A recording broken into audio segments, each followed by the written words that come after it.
지난 영상에서 사적연금의 세금 구조와 1,500만원 초과 시 어떤 선택이 더 유리한지에 대해 말씀드렸죠? 오늘은 그 이어서 국민연금과 사적연금을 함께 받을 때 세금이 어떻게 바뀌는지, 사적연금 자산이 수억 원 이상일 때 어떻게 인출 전략을 세워야 하는지, 정말 중요한 두 가지 이야기를 자세히 알려드릴게요. 실제로 많은 분들이 이 부분에서 세금으로 수백만원 손해보기도 하니까요. 끝까지 보시면 내 연금을 어떻게 꺼내야 덜 떼이고 오래 쓰는지 감이 딱 오실 겁니다. 바로 시작할게요. 사부 국민연금과 함께 사적연금을 수령할 때 세금은 어떻게 달라질까? 지금부터는 현실적인 상황으로 한 걸음 더 들어가 볼게요. 앞서 사적연금만 단독으로 수령할 경우의 세금 구조에 대해 이야기했는데요. 이번에는 국민연금과 사적연금을 동시에 수령할 경우 세금이 어떻게 바뀌는지, 그리고 어떤 전략으로 접근해야 손해를 줄일 수 있는지를 알아보겠습니다. 많은 분들이 은퇴 후 수입을 구성할 때 가장 기본적인 소득원이 되는 건 바로 국민연금입니다. 그리고 여기에 플러스 알파로 사적연금, IRP, 연금저축 등을 함께 수령하죠. 그런데 이 두 가지를 합쳐서 받게 되면 전체 연금소득이 커지는 만큼 과세대상 금액도 커지고 연금소득공제 한도도 바뀌게 됩니다. 예를 들어볼게요. 올해 65세가 되었고 국민연금으로 매월 100만원, 사적연금에서는 매월 200만원을 꺼내 쓰고 있다고 가정해봅시다. 이렇게 되면 연간 연금소득이 총 3,600만원이 되겠죠? 여기서 중요한 개념 하나. 연금소득에는 연금소득공제라는 혜택이 있어요. 이건 말 그대로 과세대상 소득에서 일정 부분을 빼주는 공제인데요. 소득이 적을수록 공제율은 높고 많아질수록 공제 한도는 커지지만 비율은 낮아집니다. 앞서 사적연금만 수령했을 때 예를 들어 연 2천만원을 수령했다면 730만원까지 연금소득 공제가 적용됐습니다. 그런데 국민연금이 합쳐져서 3,600만원이 되면 공제 한도는 늘어나요. 850만원까지 공제가 되긴 합니다. 하지만 그만큼 과세 표준도 커지기 때문에 실질 세금 부담은 올라갑니다. 세금은 얼마나 나오나? 계산해보자. 계산을 단순화해서 말씀드리면 어시는 국민연금 1,200만원월 100, 사적연금 2,400만원월 200을 합쳐 연 3,600만원의 연금소득을 수령하게 됩니다. 여기서 연금소득공제 850만원을 빼면 과세표준은 2,750만원, 기본공제 150만원, 표준세액 공제 7만원, 그리고 지방소득세까지 고려하면 최종 세액은 약 103만 104만원 정도로 계산됩니다. 그런데 여기서 한 가지 더. 연금소득은 인출 시 이미 일정 세율로 원천 징수가 되어 있어요. 예를 들어 사적연금에서는 5.5% 정도의 세금이 미리 떼어지죠. 그래서 어씨가 이미 낸 세금이 132만원이라면 실제 계산상 103만원만 내면 되는 상황이므로 약 27만원이 환급됩니다. 이게 바로 핵심입니다. 단순히 많이 받았으니까 많이 낸다는 구조가 아니라 공제 항목과 이미 납부한 세금까지 반영해서 정산하는 구조라는 거죠. 가족이 있다면 공제 더 받자.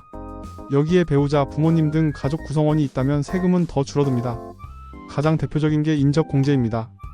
예를 들어 배우자의 연소득이 100만원 이하일 경우 인적공제 150만원을 추가로 받을 수 있어요.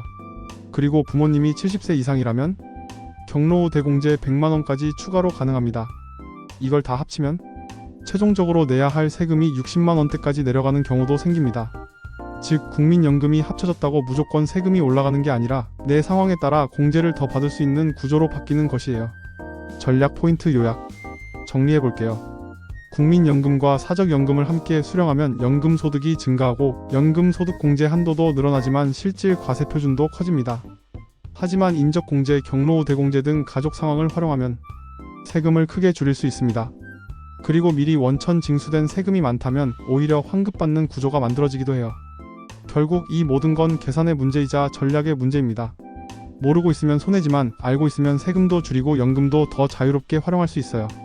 다음 5부에서는 이런 구조 속에서 사적연금 자산이 많은 분들이 어떻게 인출 전략을 짜야 하는지, 즉 수억 원 연금 자산을 세금 덜 내고 효율적으로 인출하는 법을 알려드릴게요. 5부 사적연금 자산이 많은 사람들을 위한 인출 전략. 자, 이제는 조금 더 고급 전략으로 넘어가겠습니다.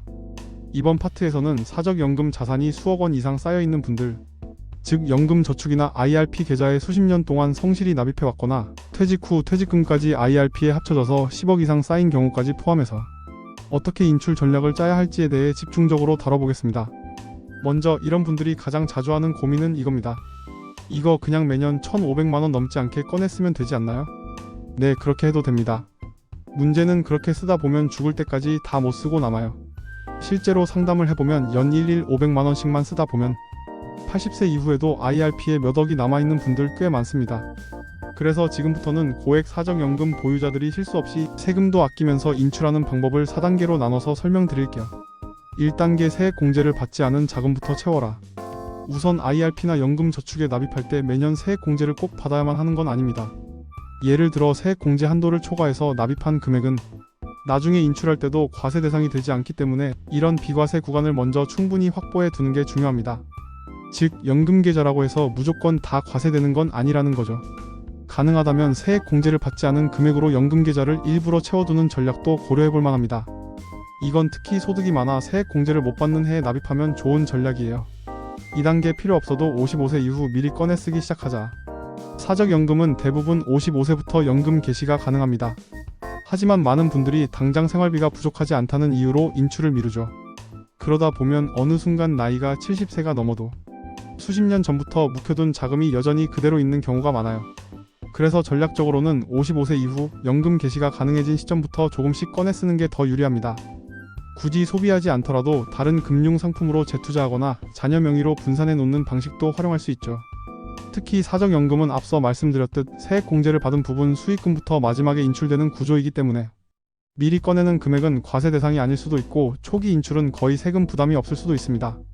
3단계 분산 인출 전략 IRP 연금저축 계좌 나눠쓰기. 많은 분들이 한 계좌만 집중적으로 사용하시는데 사실 IRP와 연금저축은 각각의 계좌별 수령 한도가 존재하기 때문에 이걸 분산해서 인출하면 1,500만원 초과를 피하면서 더 많은 금액을 꺼내 쓸 수 있어요. 예를 들어 IRP에서 1,200만원, 연금저축에서 1,000만원을 수령하면 총 2,200만원을 받지만 각 계좌별 한도를 지켰기 때문에 저율 분리과세가 적용되는 경우가 많습니다. 이런 구조를 잘 모르면 괜히 한 계좌에서만 꺼내다가 과세 구간에 훅 들어가 버리는 실수를 할 수 있어요. 4단계 연금 외 수단도 같이 운용하자. 비과세 보험 활용. 고액 연금 보유자일수록 연금 계좌 외에도 비과세 보험을 병행해서 구조를 다변화하는 게 유리합니다.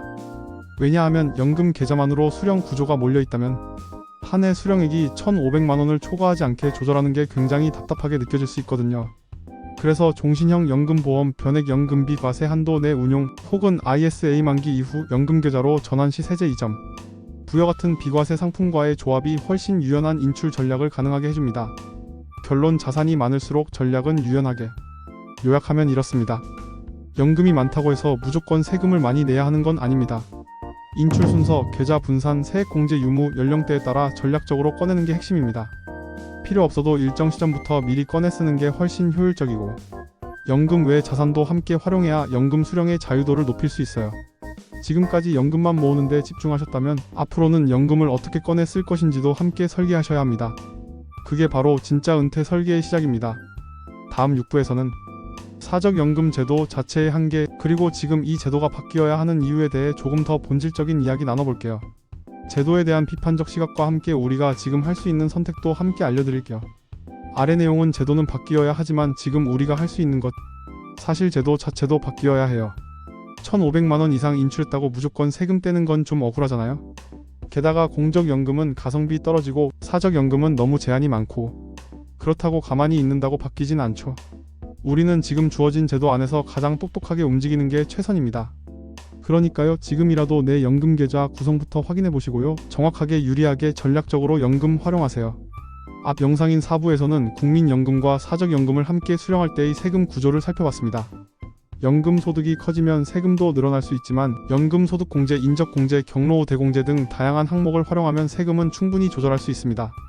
실제로 연금소득이 3,600만원인 경우에도 가족공제를 잘 활용하면 세금이 절반 이하로 줄거나 심지어 환급도 가능한 사례를 통해 많이 받으면 무조건 손해라는 오해를 바로잡았습니다. 5부에서는 사적연금 자산이 많은 사람들을 위한 인출 전략을 집중적으로 다뤘습니다. 수억 원 이상 적립된 IRP 연금저축 자산을 1,500만원 한도에 얽매이지 않고 효율적으로 꺼내 쓰기 위한 4단계 전략을 소개했죠. 세액공제 받지 않은 자금부터 채우기, 55세 이후 미리 인출 시작하기, IRP 연금저축 분산 인출하기, 비과세 상품 병행하기. 이 4가지 전략만 잘 활용해도 세금은 줄이고 내 인생을 더 자유롭게 설계할 수 있습니다.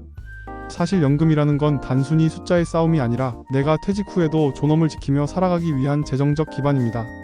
그런데도 지금의 연금 제도는 너무 복잡하고 너무 제한적이고 때로는 부당하게 느껴지기도 하죠. 1,500만원 이상 인출했다고 무조건 16.5% 세금을 떼어가고, 공적연금은 갈수록 수익률이 떨어지고 사적연금은 구조적으로 많이 모으면 더 불리한 시스템이라는 것 참 아이러니합니다. 그래서 제도는 반드시 바뀌어야 합니다.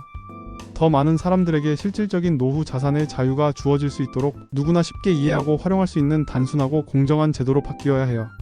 하지만 우리가 그 제도 개편만을 기다리며 아무것도 하지 않는다면 그 사이 손해보는 건 결국 우리 자신입니다. 그래서 중요한 건 지금 우리가 주어진 제도 안에서 가장 똑똑하게 움직이는 것. 지금이라도 내 연금 계좌 구성부터 차근히 들여다보세요. 세액 공제는 얼마나 받았는지, 비과세 가능한 수단은 있는지, 소득과 인출 계획은 나에게 맞게 짜여져 있는지, 이 모든 걸 스스로 점검하고 전략적으로 움직인다면 지금 이 제도 안에서도 얼마든지 풍요로운 노후는 가능합니다. 연금 나는 잘하고 있나? 하는 작은 질문 하나가 나중에 수백만 원에서 수천만 원까지 차이 나는 은퇴 자산의 기준점이 될 수 있습니다. 그러니 이제부터는 단순히 모으는 것에서 그치지 말고 꺼내 쓰는 기술까지 함께 익히는 것, 그게 바로 지금 우리에게 가장 필요한 연금 전략입니다. 다음 편에서는 연금 제도의 문제점과 제한점, 그리고 지금보다 더 나은 방향에 대한 이야기로 찾아뵐게요. 끝까지 함께 해주셔서 감사합니다.